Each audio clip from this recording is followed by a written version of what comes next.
मत्ती का सुसमाचार अध्याय 27 वचन 62 से लेकर 66 तक मैं पढ़ रही हूँ, ध्यान देकर सुनो। दूसरे दिन जो तैयारी के दिन के बाद का दिन था, प्रधान याजकों और फरीसियों ने पिलातुस के पास इकट्ठे होकर कहा, हे महाराज, हमें स्मरण है कि उस भरमाने वाले ने जब वह जीवित था कहा था, मैं 3 दिन के बाद जी उठूँगा। अतः आज्ञा दे कि तीसरे दिन तक कब्र की रखवाली की जाए। ऐसा न हो कि उसके चेले आकर उसे चुरा ले जाए और लोगों से कहने लगे, वह मरे हुओं में से जी उठा है। तब पिछला धोखा पहले से भी बुरा होगा।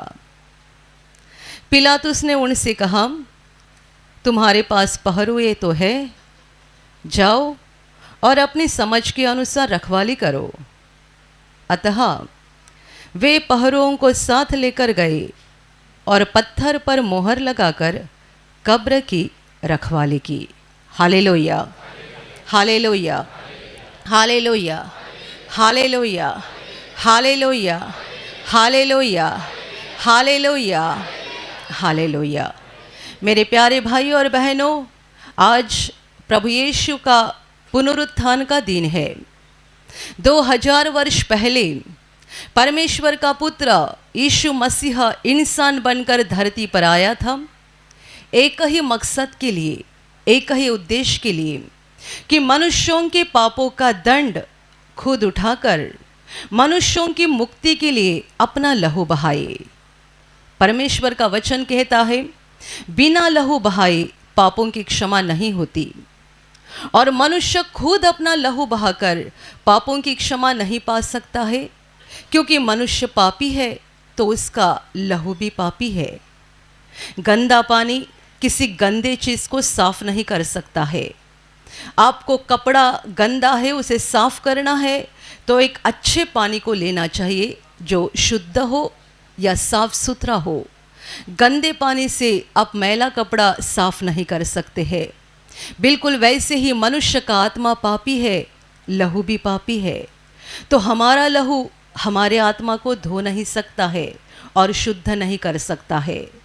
तो मनुष्यों की आत्मा की शुद्धि के लिए एक शुद्ध और पवित्र लहू की ज़रूरत थी, और धरती पर ऐसा कोई मनुष्य नहीं था जो पवित्र हो, जो निष्पाप हो, जिसने पाप न किया हो और जिसका लहू पवित्र हो। ऐसा एक भी मनुष्य नहीं था, और इसीलिए परमेश्वर खुद इंसान बना, धरती पर आया। उसने एक पवित्र जीवन बिताया। उसके जीवन पर पाप का एक भी दाग नहीं लगा था।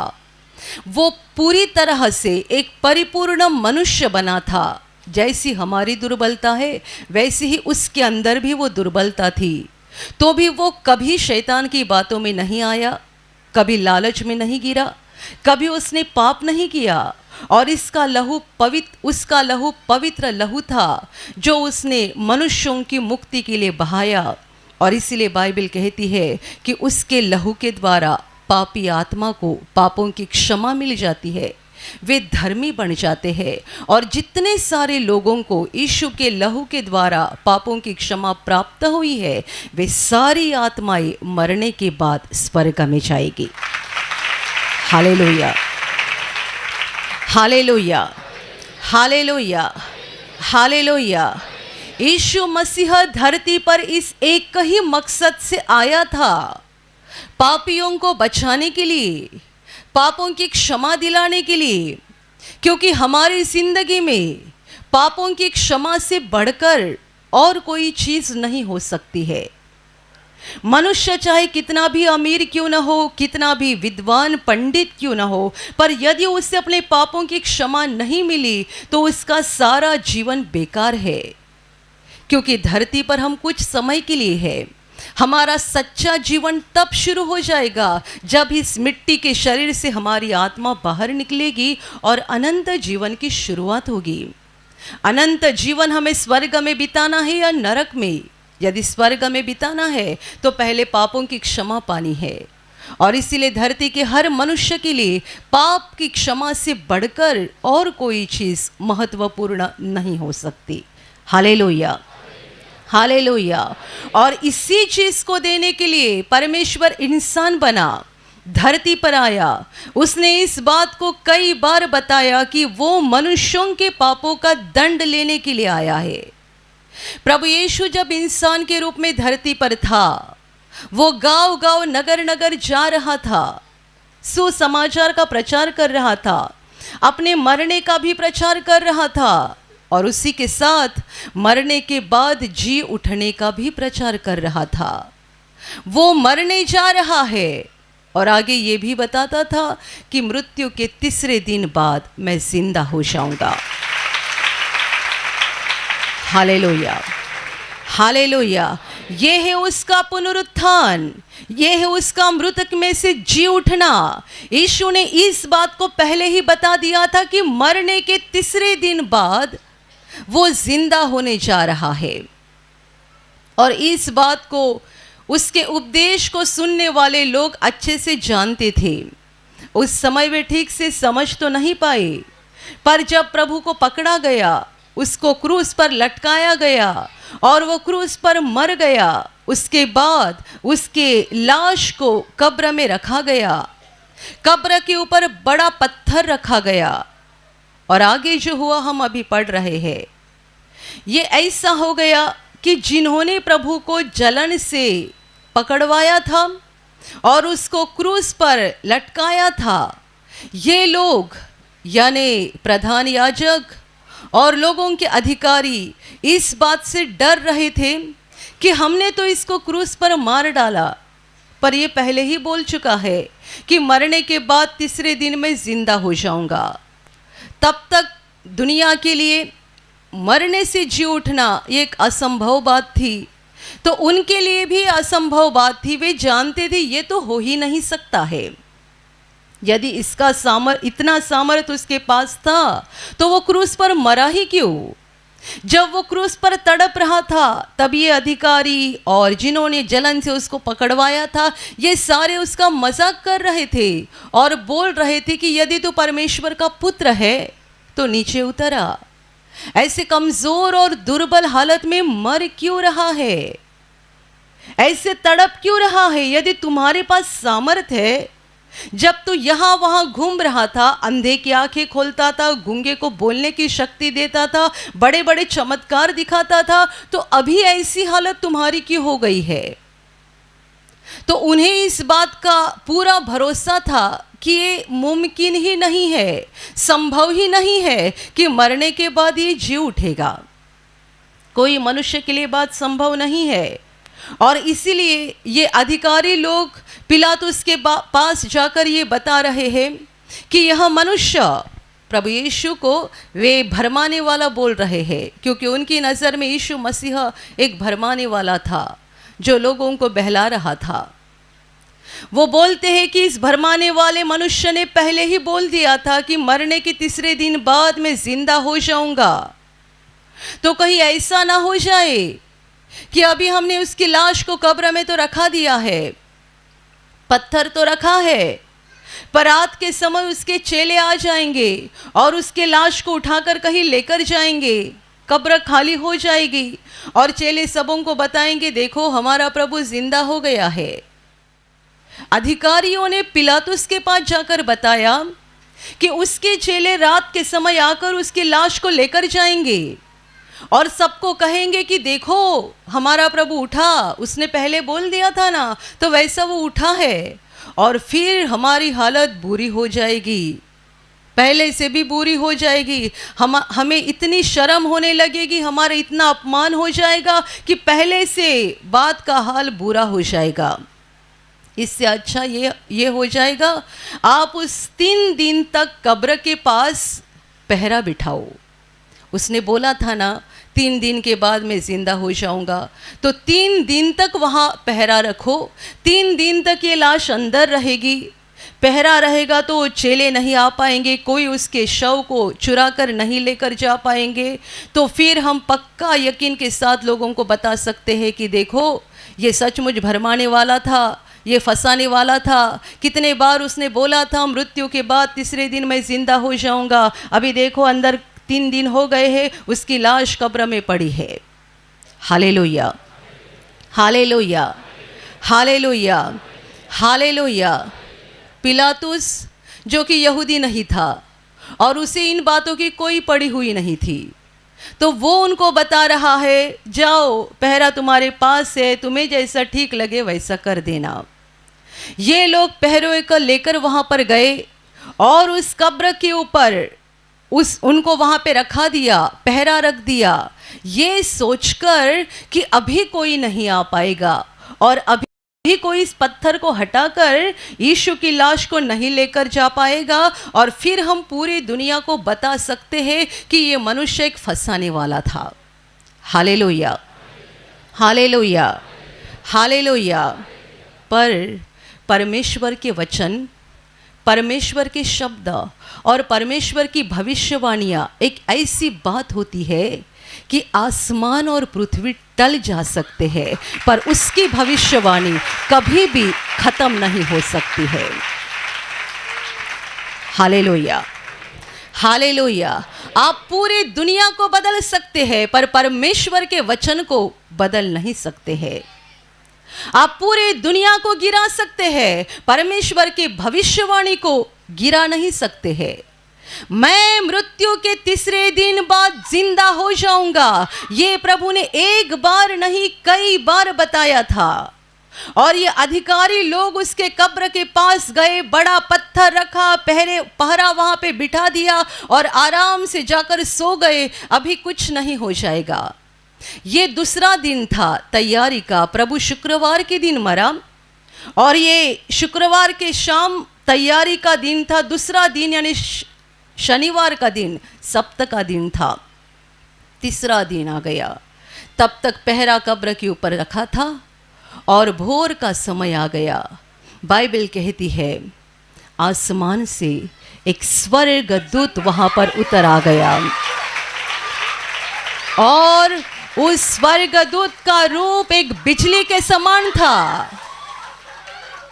कब्र के ऊपर जो पत्थर रखा हुआ था उस पत्थर को स्वर्गदूत ने एक तरफ लुढ़का दिया और खुद जाकर पत्थर पे बैठ गया। ये पहरुए देख रहे थे क्या हो रहा है। ऐसा भी लिखा है जब इस स्वर्गदूत उतरा तब वहां पर भूमिकंप हो गया। जहां कब्र थी उस इलाके में भूमिकंप हो गया। स्वर्गदूत का रूप एक बिजली के समान था और उसने उस पत्थर को हटा दिया, खुद पत्थर पे जाके बैठ गया। और इतने में भोर का समय था। यीशु पर प्रेम करने वाली कई औरतें वहां पे आ गई। उसमें एक मुख्य थी मरियम मगदलिनी, वो वहां पर आ गई। प्रभु के लाश को सुगंधी द्रव्य लगाने के लिए वो वहां पर गई। देखती है प्रभु की लाश वहां पर नहीं है।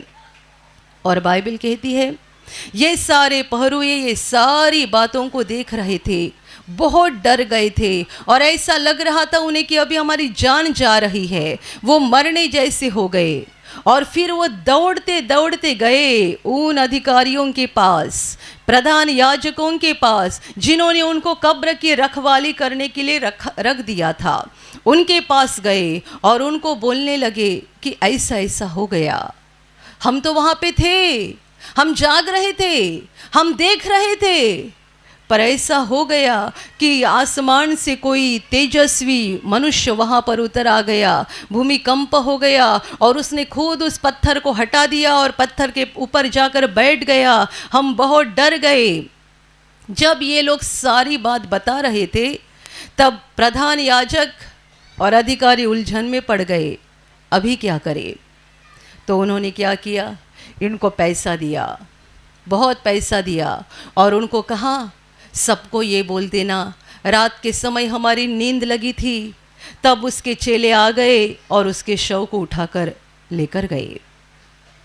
रात के समय हमारी नींद लग गई थी, उतने में उसके चेले आ गए और उसके शव को उठाकर लेकर गए। बाइबल कहती है इन लोगों ने बाहर जाकर पूरी दुनिया को यही बताया और जो उन्होंने तब बताया आज तक वही चलते आ रहा है, ऐसा बाइबल गवाही देती है कि ये बात तब से शुरू हो गई, आज तक शुरू है। Hallelujah, hallelujah, hallelujah, hallelujah. सच क्या था? सच ये था कि यीशु बोला था मैं जिंदा हो जाऊंगा, और उसे जिंदा होने से रोकने की ताकत किसी के पास नहीं थी। उसको उठाने वाला मनुष्य नहीं था, परमेश्वर था। वो यीशु मसीह मनुष्य बनकर आया था, मनुष्यों के पापों का दंड लेने के लिए आया था, पर उससे मौत के अधीन हमेशा के लिए रहना संभव नहीं था।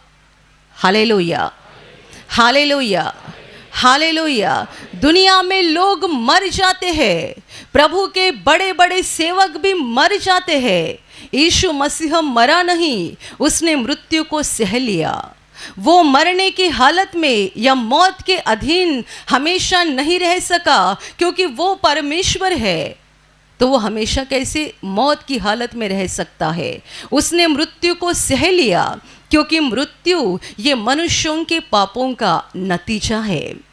जब प्रभु क्रूस पर तड़प रहा था और उसके शरीर से खून निकल रहा था, दर्द उठा रहा था, तब उसने हमारी बीमारियों को लिया, हमारे सारे क्लेशों को और श्रापों को लिया, और अंत में उसको ये भी श्राप लेना था, मरना, मृत्यु। ये भी मनुष्यों के पापों का श्राप है। ये भी श्राप उसे लेना था ताकि उस पर विश्वास करने वाले हर व्यक्ति को वो इस श्राप से मुक्त कर सकता था, और उस पर विश्वास करने वाले शरीर में मर भी जाएंगे तो भी प्रभु के साथ अनंत काल जिंदा रहेंगे। Hallelujah, hallelujah, hallelujah. प्रभु यीशु को उठाने के लिए परमेश्वर पिता ने वहां पर स्वर्गदूत भेजा। स्वर्गदूत ने उस पत्थर को हटा दिया जो औरतें भोर के समय आ रही थी कब्र के पास प्रभु की लाश को देखने के लिए। वो आपस में बातचीत कर रही थी कि हम तो सारी औरतें हैं, कब्र के ऊपर बड़ा पत्थर है, हमारे लिए उस पत्थर को कौन हटाएगा? हम उस पत्थर को नहीं हटा सकते हैं, तो हमारे पास कोई ऐसा व्यक्ति भी नहीं है जो पत्थर को हटा सकता है। हम वहाँ जाकर क्या करेंगे? क्योंकि कब्र के ऊपर पत्थर है, हम पत्थर को नहीं हटा सकते हैं। पर बाइबल कहती है जैसे ही वो कब्र के पास पहुँचे, उन्होंने देखा पहले ही पत्थर को हटा दिया है। अंदर जाकर देखा, प्रभु की लाश वहाँ पर नहीं थी, पर प्रभु की लाश को जिस कपड़े में रखा गया था वो कपड़ा वहाँ पे पड़ा हुआ उन्होंने देखा, और एक स्वर्गदूत उनको दिखाई दिया। उस स्वर्गदूत ने उनको कहा, तुम जीवते को मरे हो में क्यों ढूंढ रहे हो? वो यहाँ पर नहीं है, वो जीवित हो गया है। उसने तुम्हें क्या कहा था उस बात की याद करो। उसने तुम्हें क्या कहा था उस बात की याद करो। उसने पहले ही बोला था मरने के तीसरे दिन बाद मैं जिंदा हो जाऊंगा। वो जिंदा हो गया है। जाओ और उसके चेलों को बताओ कि तुम्हारा प्रभु जिंदा हो गया है। Hallelujah, hallelujah, hallelujah. तो आज तक दुनिया में दोनों बातें साथ साथ चल रही है। प्रभु के चेले बता रहे हैं यीशु जिंदा हो गया है, और अंधकार के लोग बोल रहे हैं उसके चेलों ने उसका शरीर चुरा कर वो लेकर गए, और झूठ बता रहे हैं कि वो जिंदा हो गया। दोनों बातें साथ साथ चल रही है, पर विजय इस बात का हो जाएगा यीशु जिंदा हो गया है, वो सचमुच उठा है, और आज भी वो जिंदा है। जितने सारे उस पर विश्वास करके मर जाते हैं उन सबों को वही जीवित उठाएगा। Hallelujah, hallelujah, hallelujah, hallelujah. मेरे प्यारे भाइयों और बहनों, यहाँ हमने प्रभु के क्रूस की प्रतिमा लगाई है।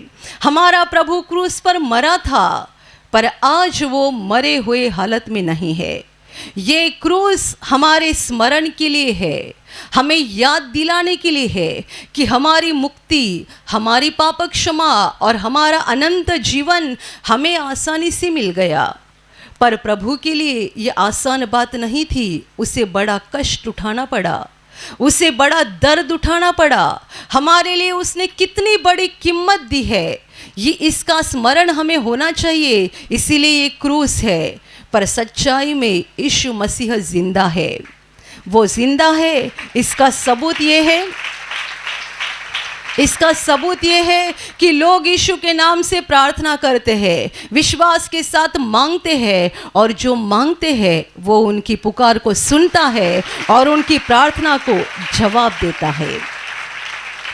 Hallelujah, hallelujah, hallelujah. क्या मरा हुआ मनुष्य हमारी प्रार्थना को सुन सकता है?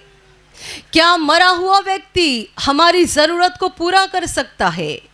क्या मरा हुआ व्यक्ति हमें चंगाई दे सकता है?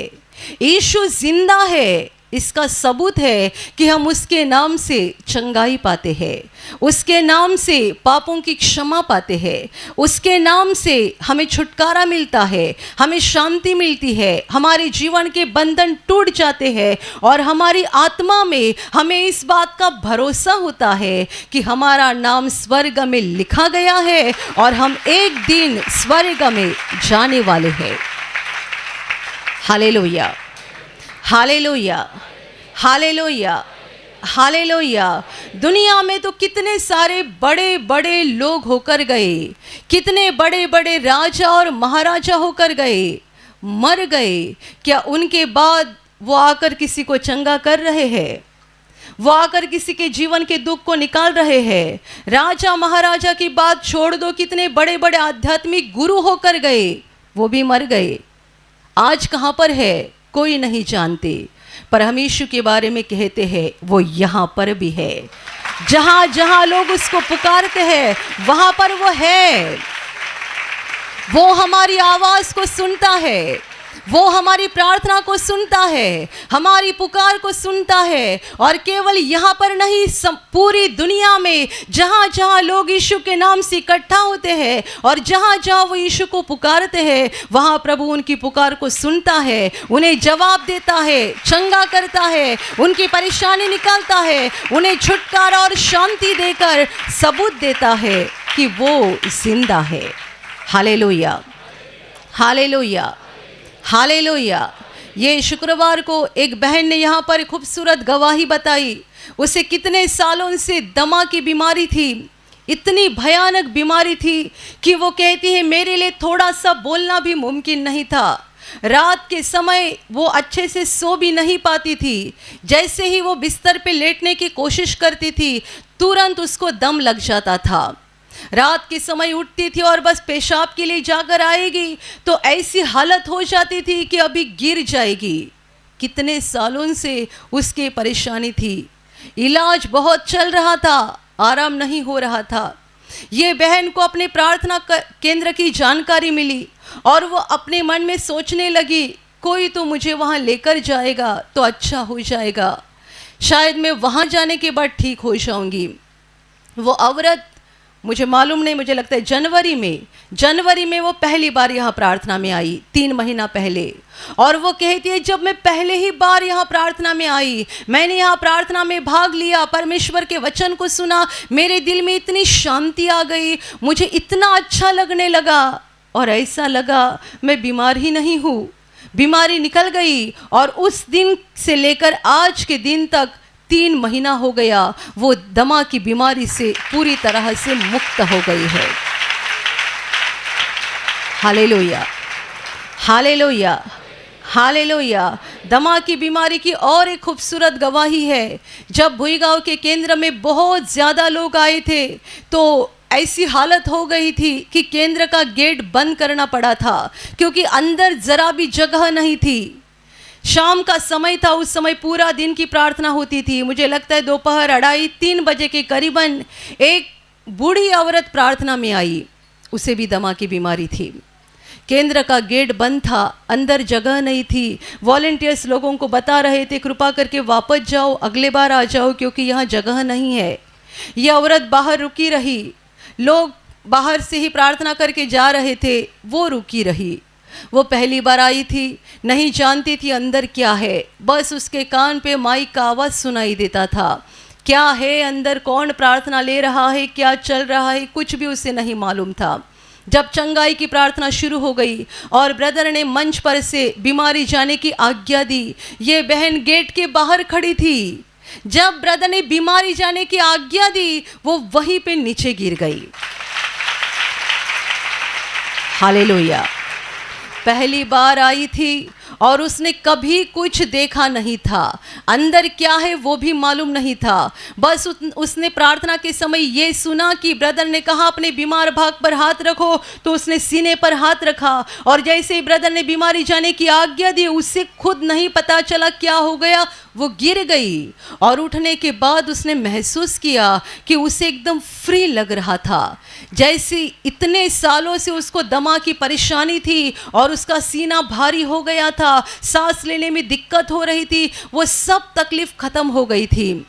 वो वहाँ रुकी रही, प्रार्थना खत्म हो गई और जब गवाही शुरू हो गई तब केंद्र का गेट खोला गया, क्योंकि गवाही के समय कुछ लोग बाहर जाते थे, घर जाने के लिए निकलते थे। तभी गेट खोला गया, लोग बाहर जा रहे थे, तभी वो अंदर आ गई। तभी उसने अंदर का सारा नज़ारा देखा कि यहाँ कैसा हॉल है, कैसा मंच है, कौन ब्रदर है, पहली बार देखा। और फिर उसने मंच पर आकर गवाही दी, मैं यहाँ अंदर नहीं ठीक हुई, गेट के बाहर ठीक हो गई।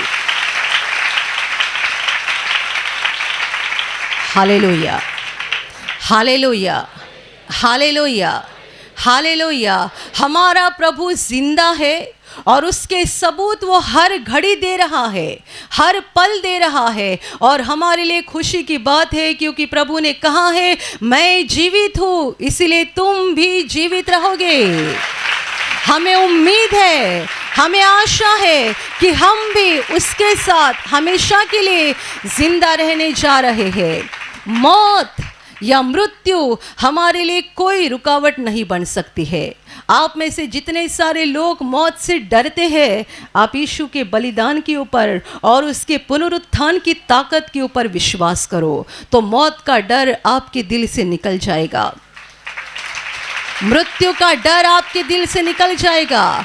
आप यीशु के बलिदान पर विश्वास करो कि ये बलिदान आपके पाप की मुक्ति के लिए हुआ है और तीसरे दिन प्रभु जिस सामर्थ से जीवित हो गया, उसी सामर्थ से वो हमें भी जिंदा उठाएगा।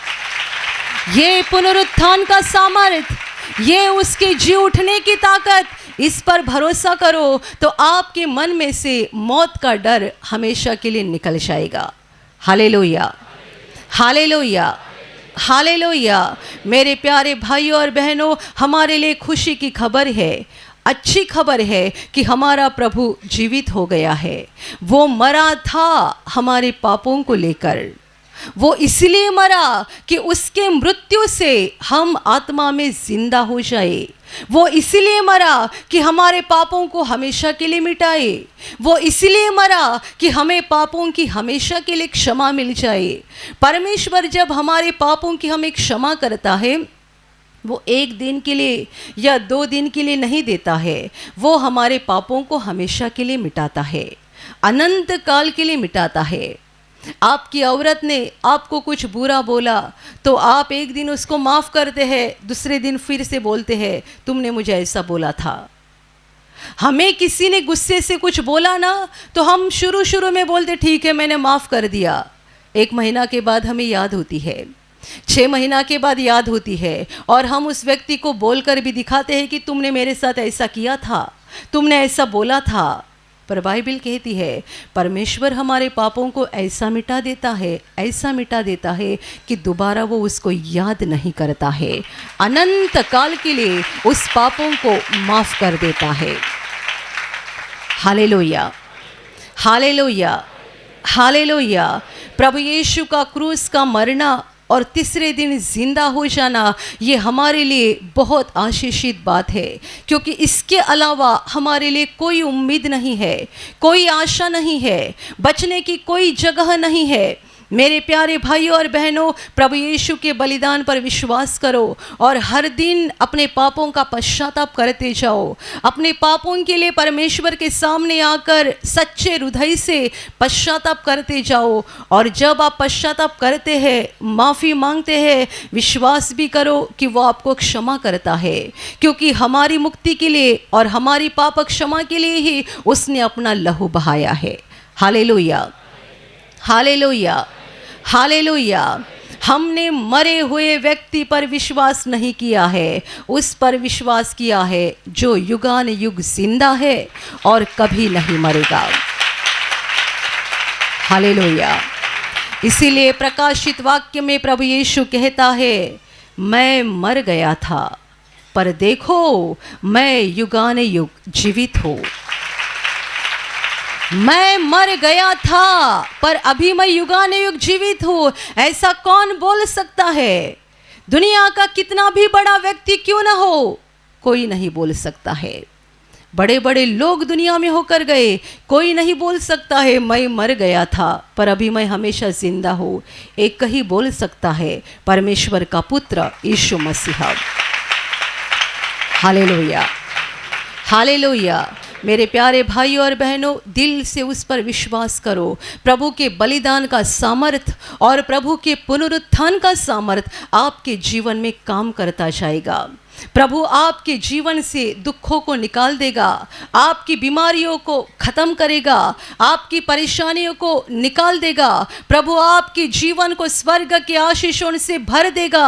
और सबसे बड़ा आशीष हमें ये मिल जाएगा कि हमारा जीवन खत्म होने के बाद हम स्वर्ग के अनंत जीवन में प्रवेश करेंगे, हमेशा के लिए परमेश्वर के साथ रहेंगे।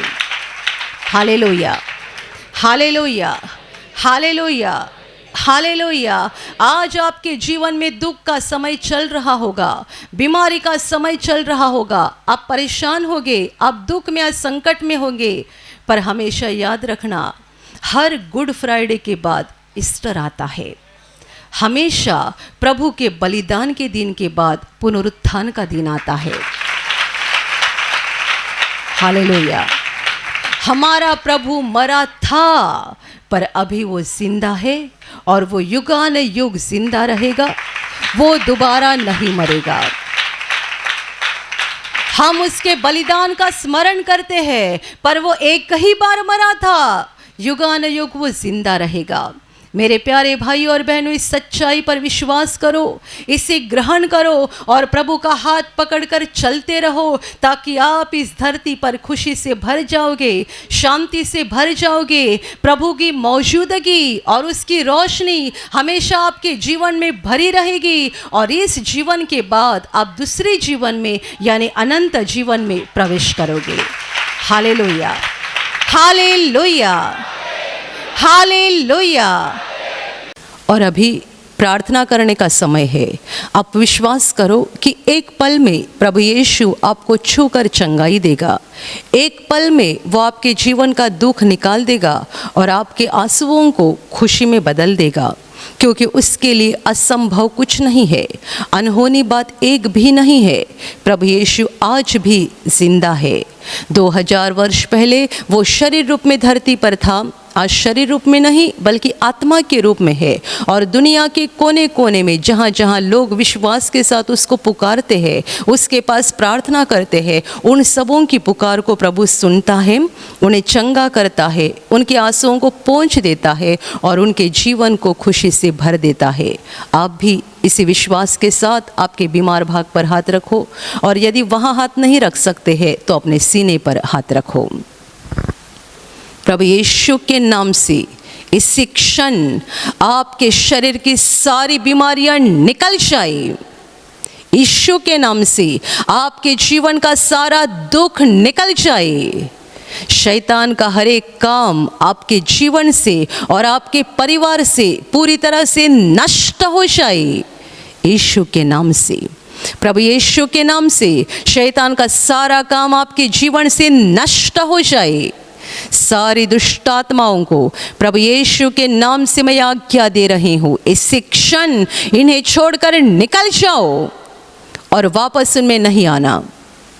इसी क्षण प्रभु का महान सामर्थ्य आपके ऊपर आ जाए, प्रभु का महान सामर्थ्य आपके ऊपर आ जाए, प्रभु का महान सामर्थ्य आपके ऊपर आ जाए। इसी घड़ी पवित्र आत्मा की खुशी आपके दिल में आ जाए, पवित्र आत्मा की शांति आपके दिल में आ जाए और आपका जीवन स्वर्ग की रोशनी से भर जाए। आमीन।